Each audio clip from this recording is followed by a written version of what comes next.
Dear student, today we will discuss the poem Rabbi Ben Ezra by Robert Browning. This poem is prescribed for BA second year paper first. Robert Browning was a major Victorian poet and he was known for his intellectual vigor and psychological studies of human nature. In 1845, he met the poetess Elizabeth Barrett, and the two decided to elope to Italy as Elizabeth's father was opposed to their marriage. They lived mainly in Italy until Elizabeth's death in 1861, after which Browning returned to England with his son. His noteworthy works include Pauline, dramatic lyrics, dramatic romances, men and women, dramatic personae, and The Ring and the Book.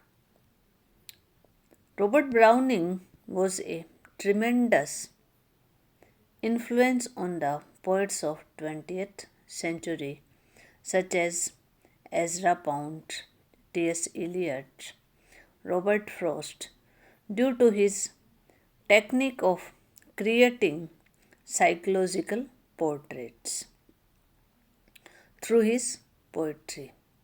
His poetry may be called the poetry of soul because Browning's aim was soul dissection. He had an inquisitive and deeply analytical mind. An important trait of his poetry is the note of optimism, which springs out of his faith in religion and realistic appraisal of success and failure. His greatest achievement lies in the handling of dramatic monologue and his grasp of the psychological aspect of human nature. Rabbi Ben Ezra. First, we will discuss the background of the poem. Rabbi Ben Ezra was first published in 1864, 3 years after the death of Mrs. Browning. The poet was gloomy and contemplating about life and death. He had read Omar Khayyam's Rubaiyas, translated by Edward Fisherland into English. He disapproved the hedonist philosophy of eat, drink, and be merry, as propounded by Khayyam, and wanted to contradict it. Rabbi Ben Ezra thus was composed as a contradiction to and in opposition to hedonist philosophy.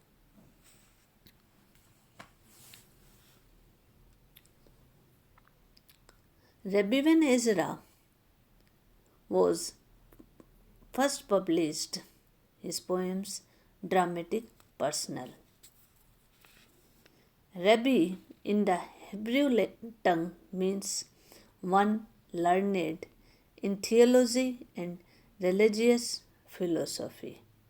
Ben is a corruption of Arabic word IB and meaning son. Ezra was such a Jewish scholar of the Middle Ages. He was born in Spain in 1092 and died in Rome in 1167, leaving behind him a number of works on religious philosophy and a rich collection of poems. This poem is in the form of a dramatic monologue, and the great Rabbi is the speaker. But as a matter of fact, he is the mouthpiece of Browning, and it is not his views but the views of the poet which he expresses. The poem is chiefly valuable as a complete and lucid expression of Browning's cheerful optimism. Incidentally, in the poem, he gives a convincing reply to Epicurean philosopher like Umar Khayyam, whose poems had recently been translated into English by Edward Fisherland.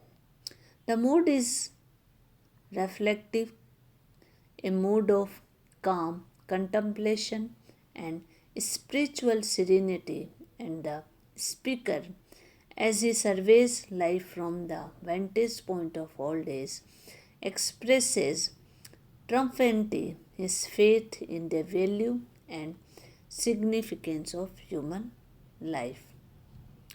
The four important aspects of Browning's philosophy are: first one, faith in the organic wholeness of human life.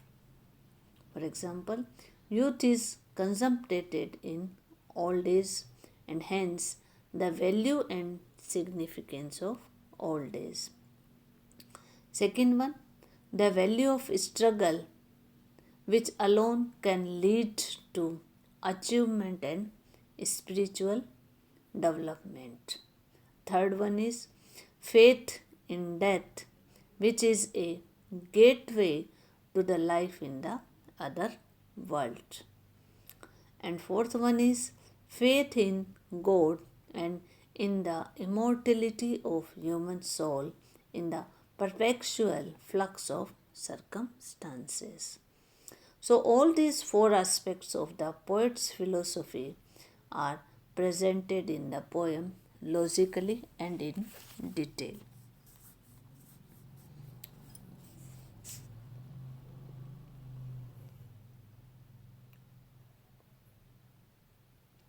Browning often takes a figure from the past and uses dramatic irony to propose a conflict between the words and the meaning. But here, lacking any sense of audience to whom he speaks or any stakes, we are merely to dissect the philosophy.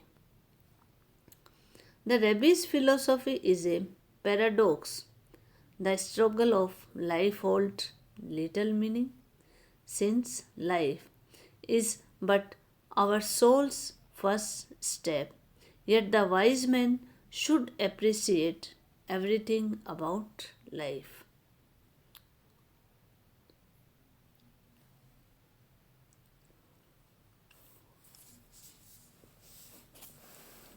The four important aspects of Browning's philosophy expressed in the poem very clearly.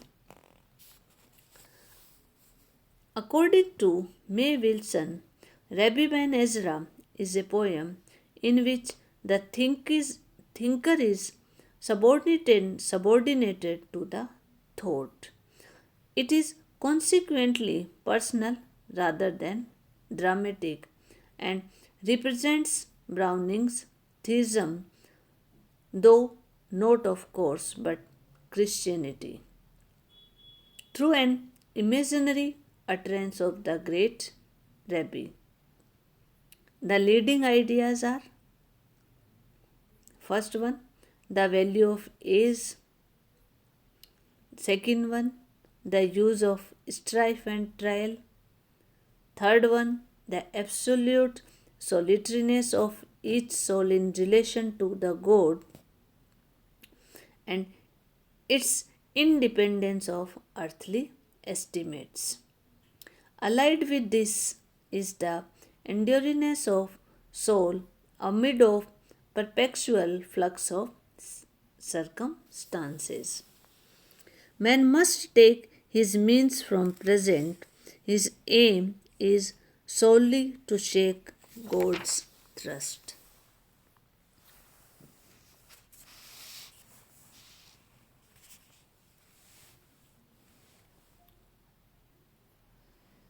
W. H. Phelps gives a lucid account of the development of thought in this poem. The drawbacks and sufferings of life are a part of divine machinery employed by him in his infinite wisdom to further human development, to make man ultimately fit to see his face. There can be no true progress without overcoming obstacles, no enjoyment without sorrows and sufferings, no vacation without duties, no virtues without sin. The monologue opens in an as abrupt conversational style. The second line of the poem is startling in its direct contradiction of the language and lamentations of conventional poetry. Regret for lost youth and terror at the approach of old age are stock ideas in poetry and human meditation. But here we are invited to look forward to old age as the best time of life, not to grow old merrily, gracefully, and in resignation, but to grow old eagerly in triumph. This is the Rabbi's suggestion. There is not the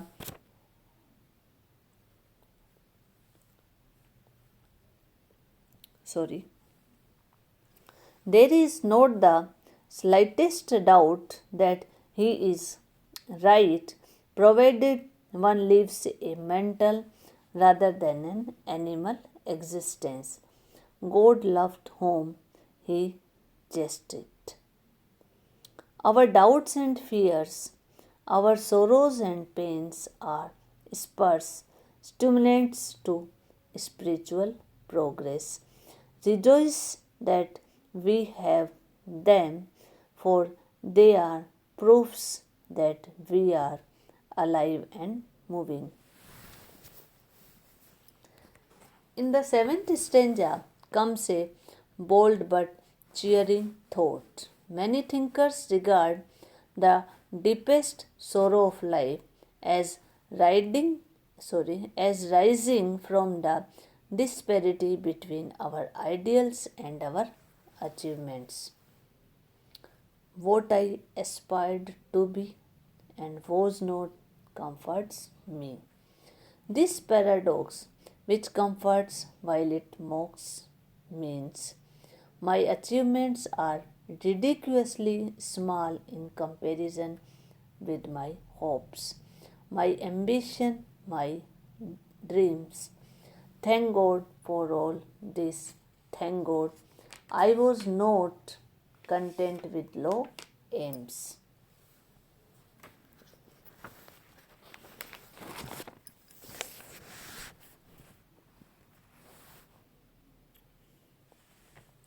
This poem has been regarded as the finest meditative and reflective poem in the English language.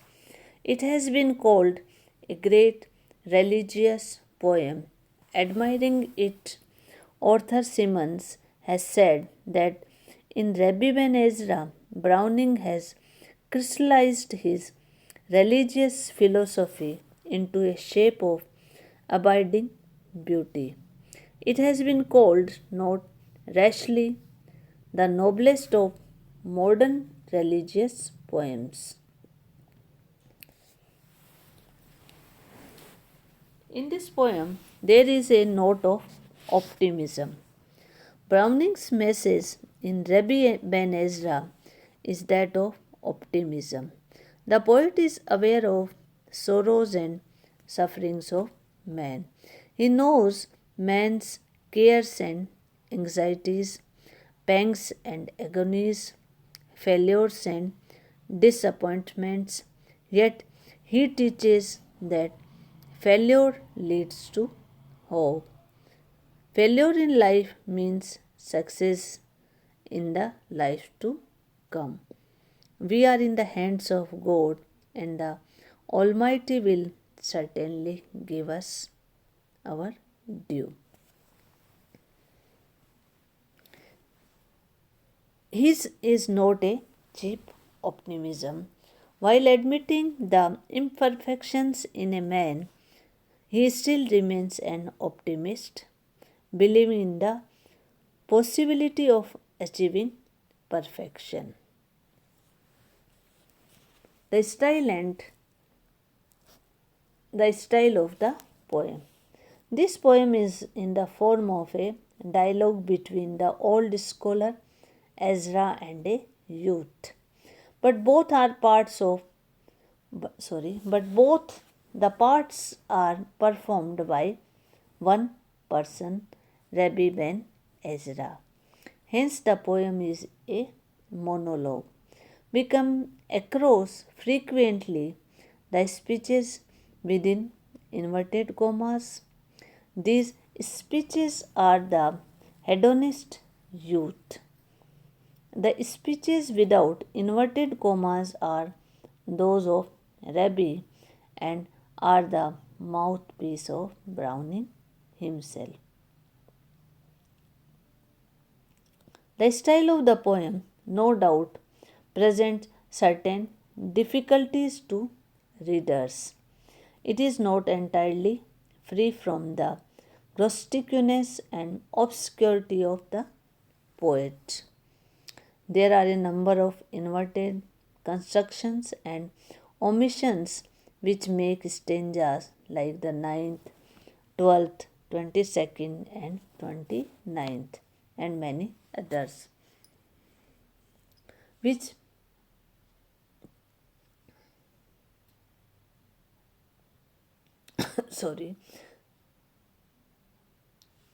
difficult to follow without an executive commentary.